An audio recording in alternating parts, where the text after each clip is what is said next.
Welcome to Happy Talks with Dr. Alice and Donovan. Dr. Alice Fong is a holistic naturopathic doctor and founder of Amour de Soi Wellness, and Donovon Jenson is a software engineer and founder of HowToHappy.com. Together, they're out to cause more happiness in the world. Hello, everyone. Welcome to Happy Talks. My name is Dr. Alice, and this is my awesome co-host, Donovan. And today we are talking about vulnerability. Vulnerability is so important, but also very scary. So, Donovan, where would you like to kick off this conversation?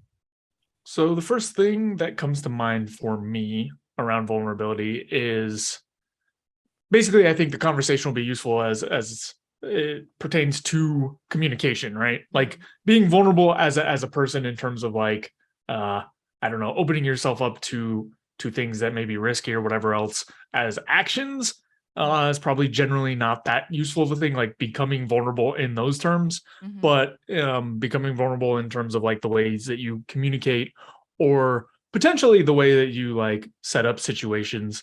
I think there's just like more mileage there.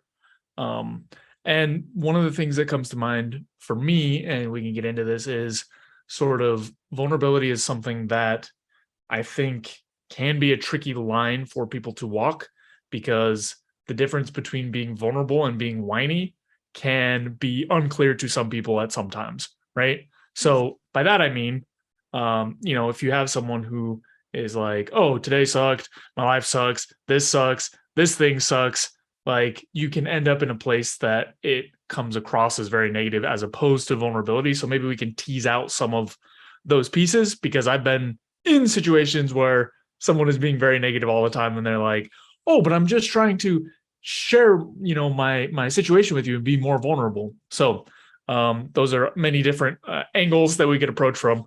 I'll let you chime in where you want to. Yeah, I didn't even, that's a really good way of thinking about it. It didn't even occur to me to think of it as whiny, but I could see how maybe people could think that, or it might come across as that if someone's sharing something a little more like, is it complaining or is it actually being vulnerable? And I guess for me, the distinction would be vulnerable is like you're actually putting yourself at risk for something. And that might be like telling someone I love you for the first time is pretty scary. I actually have been hooked on, I might have mentioned it in the last few podcasts. I don't even remember, but I've been hooked on, what is the show called? Married at First Sight. Yeah, it's really trashy reality TV. But yeah, some guy, like, it's crazy to think that like people are they're willing to risk like marrying a complete stranger, but for whatever reason some people like in the process they're married for 8 weeks of the social experiment. And some of them like really struggle with the I love you is like scarier than marrying a stranger to some degree. So I think it's like something that maybe is hard for you to share. Oh, I don't know. That's hard to say. But that's my initial thought is like you're putting yourself at risk. And by sharing and being vulnerable, it helps you be more connected with people versus whining or complaining kind of creates more distance with people around you, I think. But I guess it depends on the receiver too.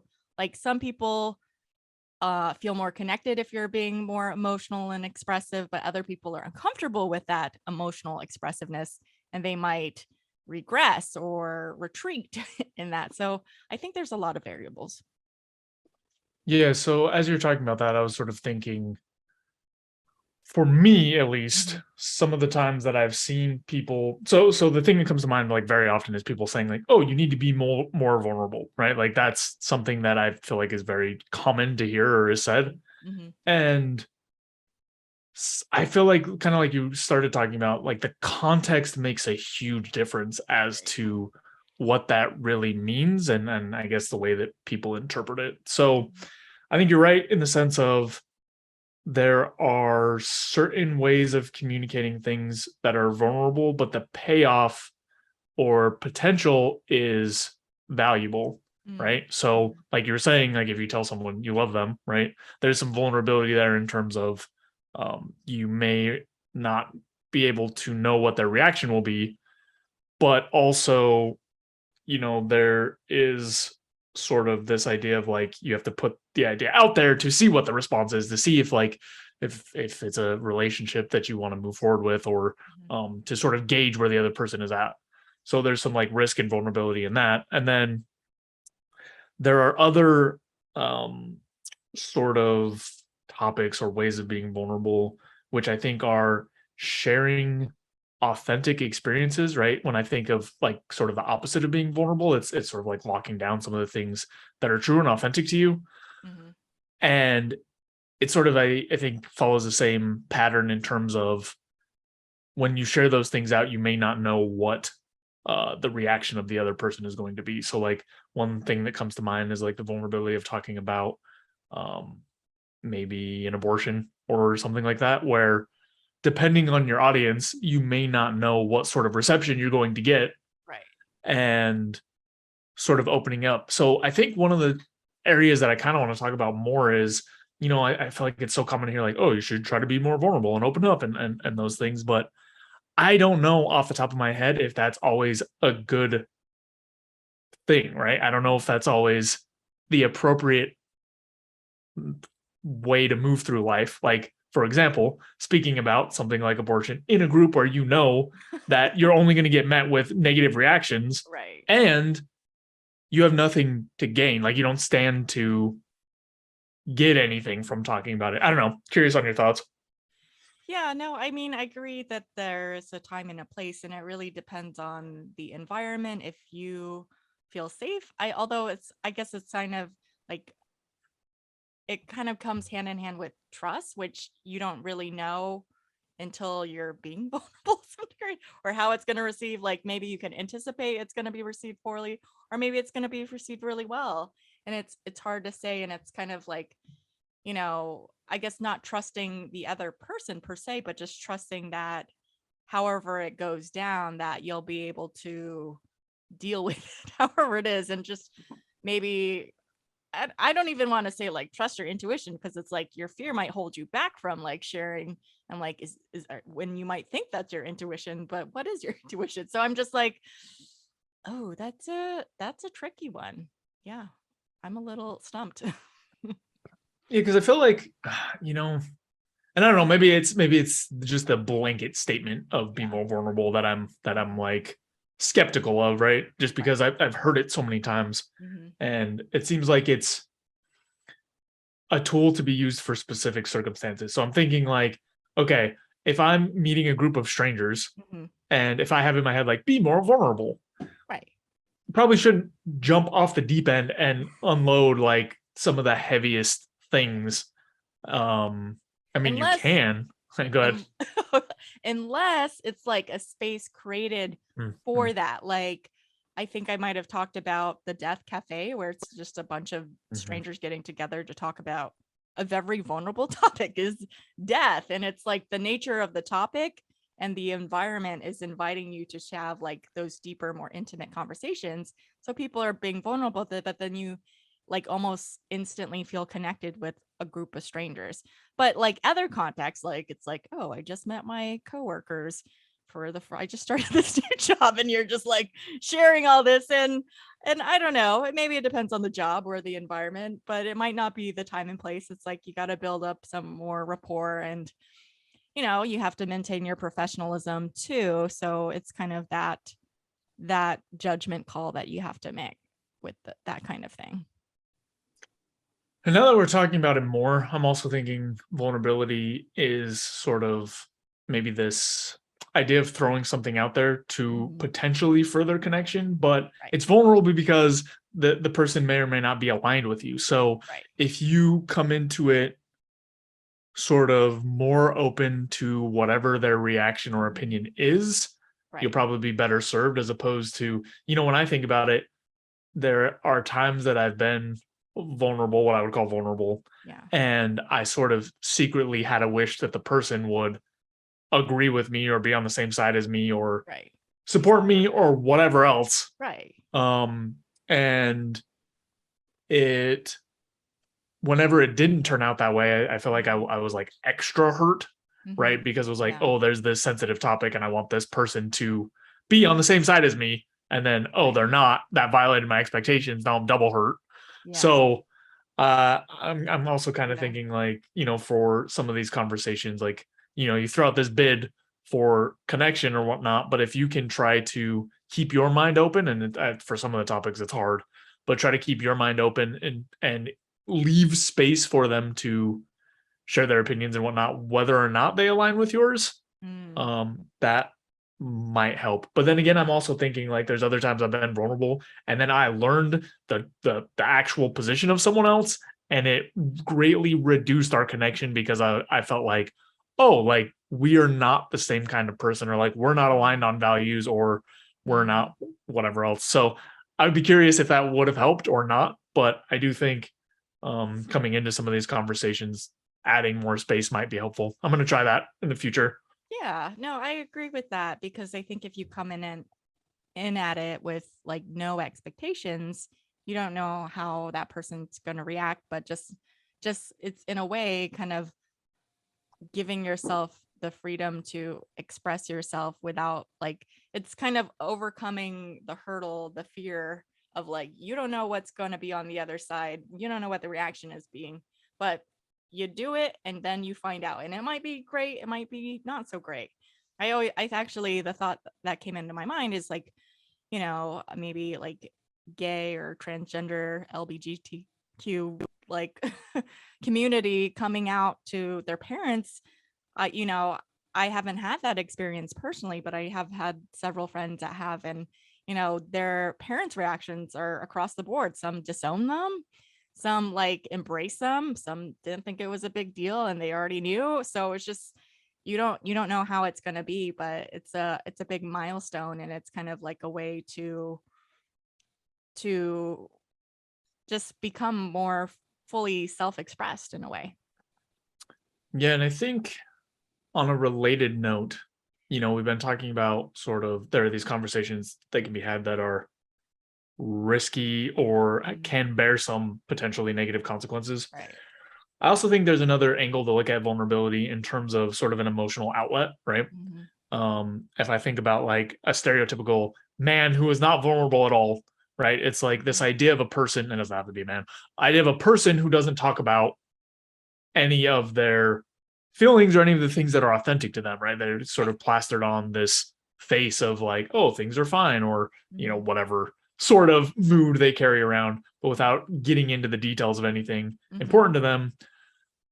I also think there's some value in, like if you have cultivated relationships, making sure that you have outlets to be vulnerable on specific topics that may or may not be available for you everywhere. So by that I mean, like if one of those things that you're is important to you, or that you care deeply about, or sort of like you think it's a secret, or whatever else, whatever the topic is, I'll just stick with abortion, right?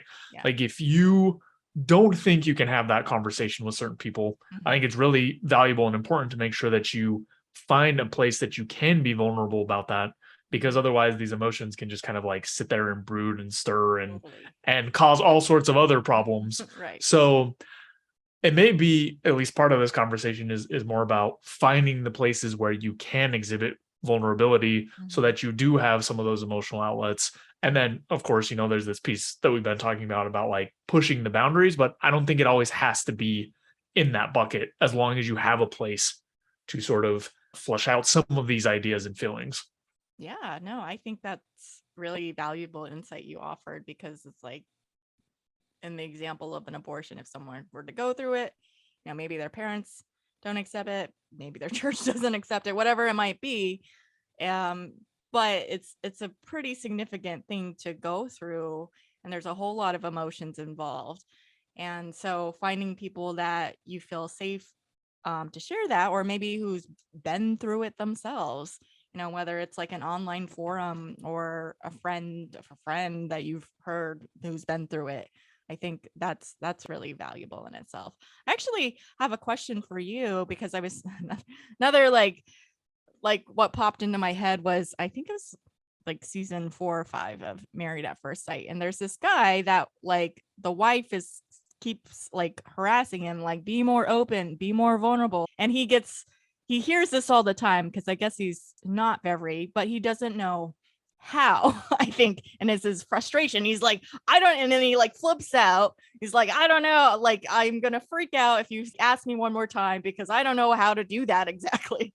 So like my idea was, yes, if you want someone to be more vulnerable, you have to be a little more clear of what that looks like, and maybe that's asking questions. And there's like, there's card games, there's question books of like ways to draw out more vulnerability and openness through the nature of the question, rather than just being like open statement, just be more open and vulnerable. And like, do you get frustrated with that sometimes, Donovan? Like, does that happen to you? Yeah, I mean, I can't say that I have a lot of personal experience with that exact scenario, but there are plenty of parallels that I can think of that are just as frustrating, or at least not useful, right? So, if you're having some sort of conflict and the other person is like, you need to be nicer. Right. Well, there are a multitude of ways that you can interpret that. Right. So that's what makes it difficult when let's say we're having like the interactions between us, and you say like, you know what, you're closed off all the time, you need to be more open. And I'm like, okay. And then I try to start doing that, but by my definition, and then I think I'm doing it, and you're like, oh, you're still closed off, you need to be more open. And it's like, well, what do you actually want? I need a more detailed answer. So basically what I'm getting at is, you can end up with things like this, like, you need to be more vulnerable, or you need to be nicer, or whatever else, where the definition of what that means for the person, for each person, can differ, and you need to get closer together on what that means, right? So if in this hypothetical example, if you want me to be more vulnerable, do you mean you want me to talk more about like my past or my childhood or something? Do you want me to talk more about my emotions? Do you want me to talk more about sort of like goals or aspirations, or like how my interactions have been with other people, right? Like, you need to sort of hone in on the types of behaviors that actually exhibit that trait for you. And I definitely have had frustrations or challenges with not the word vulnerability, but other topics that are sort of broad like this in the past. Yeah, I could see that. Yeah, and I think it's a two-way street, in that, like, yeah, the person might want to be vulnerable and open, but you also, if you're wanting your partner to be more open and vulnerable, you have to create that space. You need to dial in clearly, like, what that looks like. What exactly do you want to know? Like, ask that, dive in deeper, or start working with, some professionals to help you open that door a little bit more. But yeah, I think it's both ways. And as don't expect someone to just like share their whole life story off the get-go on a first date or anything like that. Just like, it's a matter of building the trust, so over time, hopefully more vulnerability can happen, and more connection can happen. It also goes both ways in terms of preferences, right? Like, True. Yeah. sometimes a person's communication style or preferred communication style doesn't involve them wanting to talk about emotions or finding it like easy or natural. Now, we're probably both on the same page that in general, that's probably a useful thing to get your head around, get more in tune with your emotions, be able to sort of at least identify and communicate about them at a base level. But I've also, as far as vulnerability goes, there's also been some tangential conversations I've had that people are asking for something that I don't necessarily have, which is to say, like, oh, like, I need more details on that. I need more of the feeling behind that. I need more of whatever else. And sort of, it's been like, well, as far as what my internal experience is, I have communicated to the best of my ability what's going on. Right. So sometimes I've also found that it's like somebody who's doing the polling is looking for something that may not necessarily be there. Now, again, it's sort of this tango between two people and Yeah. figuring out communication styles and preferences and all that kind of stuff. But that is another thing I've run into where it's like, you need to open up about this specific aspect, or like, tell me how you got to this conclusion or why you feel this specific way. And there have been times where either I don't have it in terms of the experience wasn't there, or I don't have it in terms of like, I'm not clear on it. Like, I Mm-hmm. can't answer this for you because it's not clear in my head the way that I would communicate this. For example, there's been times where I like feel frustrated and really Mm-hmm. tight and just like whatever else, but I don't know why, right? There's a Mm, million reasons it could be, totally. but I've had it be like, well, why are you frustrated? And it's like, I don't know. Like the depth of the experience I can get to is the feeling that's present. Mm. I would tell you if I knew, but I just like feel this way. So that's another thing that I've run into. Yeah. Yeah. I think that made me think of, if someone was pulling me to be more vulnerable or trying, like, I can like intellectually talk about it, but I might not be able to connect to that emotion because my emotions, I don't know what emotional state I will be in when I'm sharing. I could share about my miscarriage and totally be fine. And then other moments I can like burst out in tears and barely like say anything. So it really varies. And I think the other person would have to understand that, if they're closed off all the time and they never like express any type of emotion ever, that's something to work on, but to also be understanding that emotions kind of are in flux and you can't necessarily control them. And it's just a matter of like the other actually here's an example from last night. We went to like this outdoor concert thing at like this bar, local bar kind of a thing. And it was great. I was feeling good and having a great time. And then just like out of the blue, I just started feeling kind of depressed. I just don't know. I was just like overthinking like things going on in my life. And I was just like, it just shifted my mood. And my partner was trying to be helpful and be like, oh, such a great time and just like have a positive outlook. And I was like, that's not helpful. And I just kind of snapped at him and he didn't react so well to that. So it kind of turned the mood of the evening. But I guess the moral of the story is that you don't know when those emotions are going to hit. But I kind of explained myself when we got home that, this is what happened like on an emotional level. And I'm sorry that I snapped and I had no intention of hurting you. I was just kind of like, this is the emotional state I was dealing with. So I couldn't be maybe vulnerable in that moment because I was just like dealing in my internal state. But after the fact, I could share a little more about it. And I think that helped us feel connected because it was like, he could see that, he didn't have to take it personally. It wasn't about that. It was just like a random shift in my mood and emotions essentially. Yeah, I think you hit on something that's also important, which is between any two people, when you're in a relationship, finding out sort of the patterns of when certain types of communication are going to be useful, or at least trying to patch things up as quickly as possible. Like you said, like in the moment, it was difficult because you were feeling those emotions to communicate out sort of the base of some of those things, and you were in a reactive state. Right. And then later you were able to like break it down a little bit more and add some more context and whatnot. And I think that's really important because I've also seen or been in situations where it's like when one or both people is in that reactive state, the other person is pushing for like, you need to give me more details, you have to be more open. Mm-hmm. And pushing in a context like that where things are already starting to get heated Mm-hmm. often just makes things more heated. Yeah.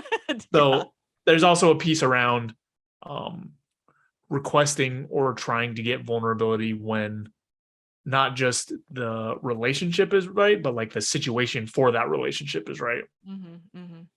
Yeah, absolutely. Yeah, it was really helpful because we had a conversation like a few days prior to be like, I know I had to specify that I knew his intentions were good and that, to not take it personally. Cause like, I think in the past, you might have like tried to argue that I should have received it better than I did. And I think he's learned that, arguing his point of view in that moment is not going to help me feel better, and it's just going to escalate into a fight. So he was able to kind of step back and not take it personally and be like, okay, she needs a little space, and she's struggling with her emotions right now, and I'm just going to be here supportive in the way that she asks, instead of like the way that he thinks he should. Yeah. Yeah, that makes a lot of sense. Mhm. Like setting sort of that foundation for, I don't know, I guess just that piece of communication. Yeah. I did have another question I wanted to ask you, a topic I want to open up, which is like, let's say hypothetically you meet someone new. Okay. What are the sorts of behaviors or traits that allow you to feel like you could be more vulnerable, with the undercurrent of being like, Mm. what can we do to help people feel more comfortable? But I think me asking you what other people can do will help open that up. Mm. This is what I thought of was that, like dating in my 20s versus my 30s, I think I was more superficial in my conversations when I was getting to know people. It was like, oh, what do you do for work? What are your hobbies? And and also I thought more of my dates in my 20s were boring because of that. Um, but I think it was just in my 30s when I was back in the dating realm. I think I was more open and vulnerable and expressive, because I think I just cared less what people thought. Maybe that helped. Hmm. Of just letting go of like, they might think I'm a weirdo, and that's okay, but I'm just going to be fully self-expressed, and I'm going to ask questions that actually kind of might be more vulnerable for both of us to get to know each other, just because I found that more interesting of a conversation, and it helped create more connection in my mind. Like I would ask, like, what's your relationship like with your parents? That's more interesting to me than what do you do for work? Or what are your hopes and dreams and aspirations? Like, what do you want out of life? What legacy do you want to leave? Like something a little deeper uh can elicit a little more vulnerability. And I think what helps me is, what I've realized is, like, if I see the other person struggling to be vulnerable, creating a safe, non-judgmental space for them. But also I've noticed that if I'm vulnerable first, that gives them like space to be vulnerable too. They might not, it might take a while, but I know if I share something like really personal, most of the time, I mean, maybe once in a while people are like, whoa, TMI. But I think most of the time it's well received, or I have enough insight to be like, I think this would be okay to share. And usually I think it is. So Yeah, I've found in my experience that as you're developing a relationship of any kind, right. it sort of naturally, most of the time, naturally evolves in terms of slowly sharing more and more personal or vulnerable things, Mm. until one person, or both people find something that they're like not accepting on, right? Until some sort of reaction becomes negative. Hmm. And I think that's one of the biggest things that has helped me at least cultivate some allowance for vulnerability in my relationships. Is I used to be, well, I still have strong opinions, but I used to react strongly to Mm. people sharing certain things, right? And I used to feel much more um or like aggressive towards like, oh my god, you believe this thing? Like, are you kidding me? Like this and this, like it doesn't make Uh-huh. any sense. Yeah. And over time, uh I've been able to deepen relationships by like leaving so much space Mm. for whatever it is. Yeah. Like there have been some things in the last couple of years since I've been working on this that when I hear them, initially like my gut reaction is like, I really need to push back hard against this. Yeah. But I know from even further past that like that's not going to, one, it's not going to change their mind. Like that's not going to sway their opinion at all. But two, it has a good chance of tanking or reducing the strength of the relationship. Now Mm. that doesn't mean I need to like agree with everyone and like, oh wow, that's such a good opinion that we should get rid of everyone. Like I don't necessarily agree with the people, but being much more what, not affirmative, but like acknowledging what people are saying, right? Regardless of what it is, especially when it's a sensitive topic, especially when you're paying attention to cues like there's a lot of people who don't like their job or the field of work that they're in. That's one example. So people will say something like, "Oh, I'm just a server," or whatever else. Finding both a place to sort of acknowledge that, and if it makes sense, Mm-hmm. support people through that, I found are ways that can really open up vulnerability, because I think for a lot of these topics, people are so used to negative reactions or dismissive reactions that they sort of steel themselves against it, or they have so much internal conflict and strife about whatever the thing is Mm-hmm. that they're ready to beat themselves up about it. So, like when I found that when I'm able to keep that space, keep support where it makes sense, right? Like, Yeah. regardless of what the job is, like a job wouldn't exist if it didn't provide some value. But like honing in on things like that has allowed me to deepen a lot more relationships than I was able to in the past. Mm-hmm. And in the same way, when I am talking to someone new and I share something somewhat personal and the reaction is supportive or at least given space to, I feel much more comfortable sharing more things as opposed to when I share something and the reaction is fairly negative. Like, Totally. we've talked about me making rap music a couple times. Like Mm-hmm. that's a, I mean, I don't feel like particularly vulnerable about that, but that's a good one to highlight because the reactions are so varied, right? Some people are like, "Oh, that's interesting. Like, I wouldn't have thought that. That's really cool." Other people are like, "What? Like, you almost definitely make stuff that's bad. Like, you shouldn't be pursuing that." And the difference in those Mm-hmm. reactions obviously colors what I'm willing to share on other topics, because if they're that negative on something so shallow, like, Mm-hmm. uh, no reason to go deeper. Yeah, yeah. So kind of like what I'm hearing from you, and I totally agree with this, is that, if you create a space where the person, you don't have to agree with them, but creating a space where they can feel heard and understood and not so judged so harshly, Mhm. even if your opinion differs, that creates more space for people to be more vulnerable and do it more frequently versus like even though your gut reaction might be like ooh.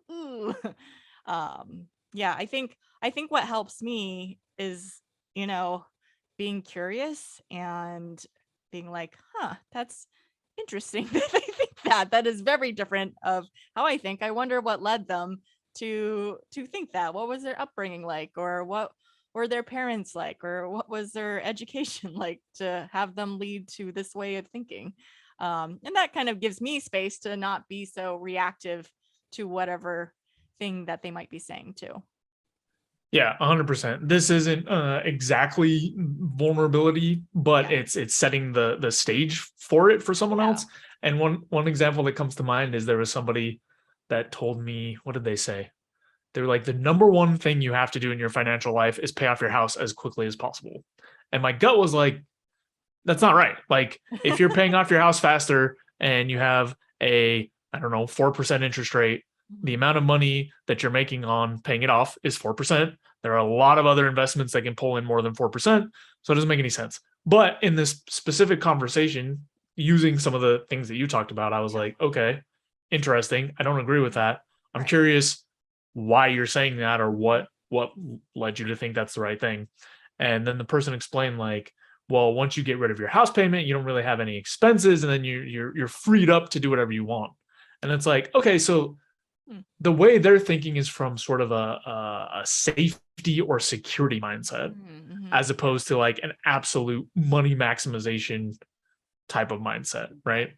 And once I understood that, like this judgment of just like, oh wow, like that is not the optimal strategy to make the most money.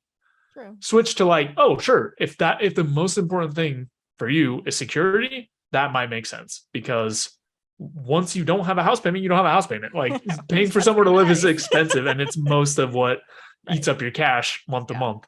So, again, not like a super vulnerable topic, but Yeah. that's the sort of interaction that I feel like as you have more of those, you open more space for more vulnerable topics in your relationships. Yeah, totally. And yeah, that path might be right for some people and might not be right for other people. Like some people who are too afraid to because the more to make money sometimes involves a lot of risk. So it's like, ooh, maybe they don't want to go that route. So paying off debt is a safer route than like gambling it and then maybe making tons of money or not. It's like actually the what is it? The Powerball is up to like $1 billion right now. It's ridiculous. Is it? Oh, that's wild. I know. I was like, man, so nobody's won the lottery, I guess, in a few tries. So it's built up to $1 billion. I'm like, oh my goodness. But my recommendation is don't expect that to be how you make your money. But for another person, it might, yeah. So it's like difference of opinion, and we can all honor each other's opinions. Yeah. Yeah. So I think, just going back to the vulnerability part, one of the big things for me is just like,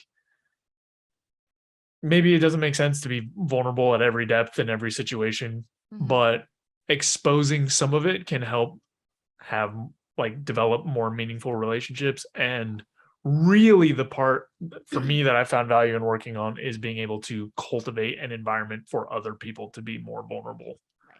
Right. Because even if I share something vulnerable and it doesn't go well, if I create the space for other people to be vulnerable and feel good about it, that relationship is likely to be positive, at least from their end to me, right?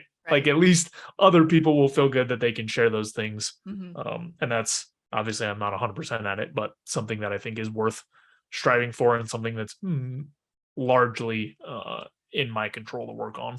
Yeah.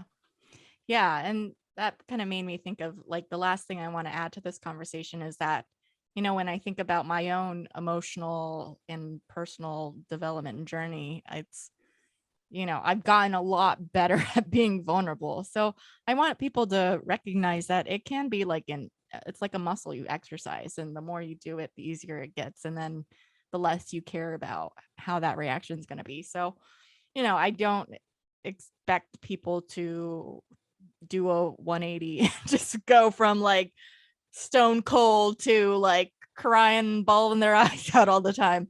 It was a journey, but now I feel like, I can cry fairly easily, from a movie or even things like that. And I have no problems with it. Whereas in the past, in my early 20s, it was much more of a struggle. So that's the last little bit I wanted to add. The last thing I want to add, and then I'll be done, is I feel like for me, a lot of the vulnerability is about expressing myself in a way that's authentic. And when I think about when I was younger, like in my teenage years, and I would say that I wasn't being vulnerable, it's because I was expressing myself in a way that I thought would be pleasing to other people and also wasn't authentic, right? Now that I'm a little bit older, I found a better balance around expressing myself in ways that are authentic and potentially pleasing to other people, right? There's a lot of times where there's stuff that there's no reason for me to share, or I can share it in a way that is less aggressive or less combative or whatever else.